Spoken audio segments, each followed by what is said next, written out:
శ్రీ గురుభ్యో నమః. అందరికీ నమస్కారం అండి. ఈరోజు సుభాషితానికి మీ అందరికీ స్వాగతం, సుస్వాగతం. ఇవాళ మనం భగవద్గీతలో ఒక శ్లోకాన్ని పరిశీలిద్దామండి. తస్మాత్ శాస్త్రం ప్రమాణంతే కార్యాకార్యౌ వ్యవస్థితౌ జ్ఞాత్వా శాస్త్ర విధానోక్తం కర్మకర్తుమిహార్హసి అని చెప్పేసి మనకి ఒక శ్లోకం ఉందండి భగవద్గీతలో. దీంట్లో ఏం చెప్పారంటే, తస్మాత్ శాస్త్రం ప్రమాణంతే, నువ్వు ఏ పని చేద్దామని చెప్పేసి మొదలుపెట్టినా కూడా దానికి ప్రమాణం శాస్త్రంలో ఉంటుంది.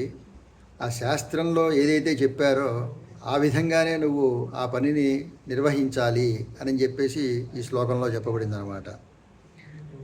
తస్మాత్ శాస్త్రం ప్రమాణంతే కార్యాకార్య వ్యవస్థితౌ, ఏది చెయ్యాలన్నా ఏది చెయ్యకూడదన్నా, అంటే మనిషి తను ఎటువంటి కార్యాలు చెయ్యాలి, ఎటువంటి కార్యాలు చెయ్యకూడదు, ఇవన్నీ కూడా శాస్త్రంలో చెప్పబడినాయి అన్నమాట. అటువంటి శాస్త్రాన్ని ప్రమాణంగా చేసుకొని నువ్వు ఏదైనా కార్యక్రమం చేయాలి. జ్ఞాత్వా శాస్త్ర విధానోక్తం, జ్ఞాత్వా అంటే తెలుసుకొని శాస్త్రం చెప్పినట్టుగా చెయ్యాలి వాటిల్ని. కర్మ కర్తుమిహార్హసి, ఏ పని చేయాలన్నా కూడా ఈ విధంగా బాగా ఆలోచించి అట్టి కర్మల్ని చెయ్యాలి అని చెప్పేసి పరమాత్మ అర్జునుడికి బోధిస్తాడు. తద్వారా మనందరికీ కూడా ఇది విశదీకరించబడింది అన్నమాట. అయితే మనకి ఎట్లా తెలుస్తుంది ఈ శాస్త్రాలు ఏమిటి, వీటిని మనం ఏ విధంగా తెలుసుకోవాలి అని చెప్తే, మనకి శృతులు, స్మృతులు, పురాణాలు, ఈ మూడు కూడా మనకి ప్రామాణికం. శాస్త్రాలంటే ఈ మూడే అని చెప్పేసి మనకి పురాతన కాలం నుంచి కూడా ఋషులు అందించినటువంటి విజ్ఞానం అన్నమాట. ఇందులో శృతులు అంటే వేదాలు. వేదాలు మనకి అన్నిటికీ మూలం. వేదమూలం ఇదం జ్ఞానం అన్నారు. ఈ యొక్క జ్ఞానం అంతటికీ కూడా మన యొక్క సనాతన ధర్మంలో వేదమే మూలం అన్నమాట. ఆ వేదంలో చెప్పబడిందే ప్రమాణం. ఏదదను శాసనం అన్నది ఉపనిషత్తు. అందువల్ల వేదంలో ఏదైతే చెప్పారో దాన్ని శాసనంగా తీసుకొని మనం దాన్ని ఆచరించాలన్నమాట.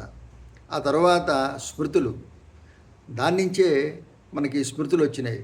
అన్నిటికీ మూలం వేదాలే. వేదం నుంచే మనం అది వేదం అనేది కొంచెం సంక్లిష్టమైంది, అందరూ కూడా దాన్ని చదువుకోవడం, అర్థం చేసుకోవడం కొంచెం క్లిష్టతరం కాబట్టి ఆ తర్వాత వచ్చినటువంటి ఋషులు దాన్ని మనకి కొన్ని ధర్మశాస్త్రాలుగా మనకి అందించేవారన్నమాట. ఆ ధర్మశాస్త్రాలు ఏవైతే ఉన్నాయో వాటిని స్మృతులు అంటారు.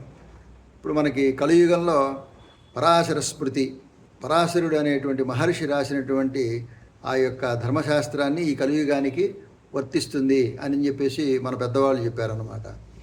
అందువల్ల మనం ఏ కార్యక్రమం చేయాలన్నా కూడా ఆ యొక్క ధర్మశాస్త్రంలో చెప్పిన దాని ప్రకారం మనం ఆచరించాలి. ఆ తర్వాత పురాణాలు మనందరికీ తెలుసు. 18 పురాణాలు ఉన్నాయి కదా. ఈ పురాణాలన్నీ కూడా దాంట్లో వ్యాఖ్యానాలు, ఉపాఖ్యానాలు, చిన్న చిన్న కథల ద్వారా సామాన్యుడికి కూడా అర్థమయ్యేట్టుగా చక్కగా వివరించారన్నమాట.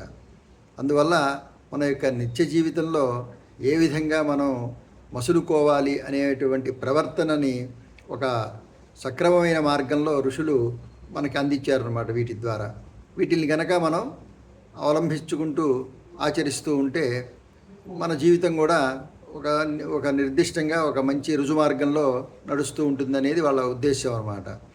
అందువల్ల అయితే ఇవన్నీ శాస్త్రాల్ని, ఈ యొక్క పురాణాలని ఇవన్నీ చదవటం, అర్థం చేసుకోవటం, ప్రతిదానికి కూడా మనం దాన్ని ఆచరించాలి అంటే ఏవో సందేహాలు, అనుమానాలు ఇవన్నీ మనకి సహజం మనిషికి.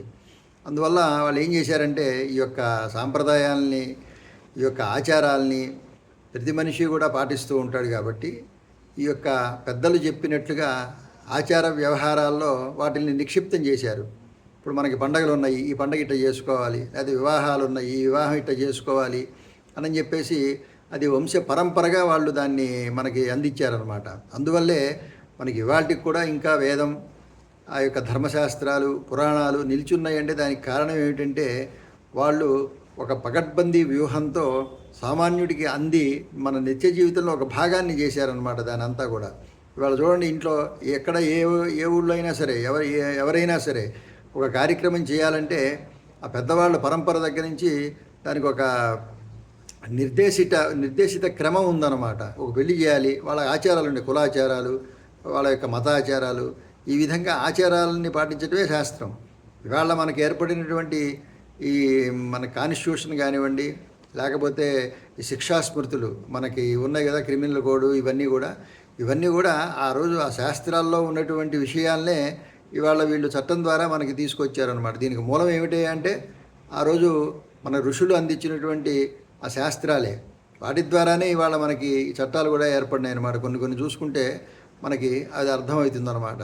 నిత్య జీవితంలో ఆ యొక్క శాస్త్రధర్మాన్ని ప్రమాణంగా తీసుకొని ప్రతి మనిషి కూడా ఆచరించేట్టుగా ఋషులు మనకి అందించారు. అందువల్ల ఆ కాలంలో చెప్పబడినాయి కదండి, ఇదంతా ఎప్పుడు శాస్త్రాలు, ఎప్పుడు లోకం, ఇవాళ నిజంగా దీనికి వర్తిస్తుందా అని చెప్పేసి మనకి ప్రతి వాళ్ళకి కొంత సందేహం అందులో ఇప్పుడు ఉన్నటువంటి యువతకి అది సహజంగా కలుగుతుందన్నమాట. అయితే మీరు వేదాలు 4 ఉన్నాయని చెప్పి మనకి చెప్తారు కదా, ఈ 4 వేదాలు కూడా ఒక్కసారి వచ్చినవి కాదండి. దాన్ని కనుక మనం పరిశీలిస్తే ఇప్పుడు పెద్ద పెద్ద భాషాశాస్త్ర పండితులు వాళ్ళందరూ కూడా ఈ యొక్క కాలానికి అనుగుణంగా మనకి ఎట్లా సరిపోతుంది అనేదాన్ని చాలా విషయాల్ని వాళ్ళు చక్కగా చెప్పారనమాట. వాళ్ళు మంత్రద్రష్టలు అంటారు ఋషుల్ని. అంటే వాళ్ళు దర్శించి ఈ యొక్క ముందు కాలానికి కూడా ఈ విధంగా ఉంటుంది, ఆ కాలమే ఈ విధంగా ఉంటుంది, ఆ కాలంలో ఉన్నటువంటి మనుషులు ఈ విధంగా ఉంటారు, వాళ్ళ బుద్ధులు ఇట్లా ఉంటాయి, అందువల్ల వాళ్ళకి ఇటువంటి ప్రమాణాలు, ఇటువంటి శాస్త్రాన్ని కనుక అందిస్తే దాని ప్రకారం వాళ్ళు జీవిస్తారు అనేటువంటి ఒక మంచి ఉద్దేశంతో వాళ్ళు మనకి ఇవన్నీ కూడా అందించారనమాట. అందువల్ల మనకి ఆ కాలంలో చెప్పినవి ఈ కాలంలోకి పనికిరావు అనేటువంటి మాట చాలా పొరపాటండి. కాకపోతే ఏంటంటే శాస్త్రంలో చెప్పిన విషయాల్ని ఇవాళ జీవన విధానానికి తగ్గట్టుగా మనం అన్వయించుకొని దాన్ని మనం అలవాటు చేసుకోవాలి. అంతేగాని దాని యొక్క మూలం కనుక మనం చూడాలండి. ఇప్పుడు ఏదన్నా శాస్త్రంలో ఒక మాట చెప్పారు, దాన్ని మూలం చూసుకోవాలి మనం. ఆ మూలాన్ని మనం ఈ రోజుల్లో ఉన్నటువంటి పరిస్థితులకి అది ఎట్లా సరిపోతుంది అని చెప్పేసి మనం కొంచెం ఆలోచించి కనుక చూస్తే అది మనకి సరిపోతుందండి. అట్లా దాన్ని ఏదో మూఢనమ్మకం అని చెప్పేసి మరీ కొట్టేయాల్సిన అవసరం అయితే లేదు. అందువల్ల ఏదైనా సరే శాస్త్రమే ప్రమాణం. ఆ శాస్త్రంలో చెప్పినటువంటి విధానాల్ని కనుక మనం అవలంబించుకుంటే మన జీవితం చక్కగా ముందుకు సాగుతుంది. అందులో ఎటువంటి సందేహం లేదు. ఋషులు చాలా గొప్పవాళ్ళు.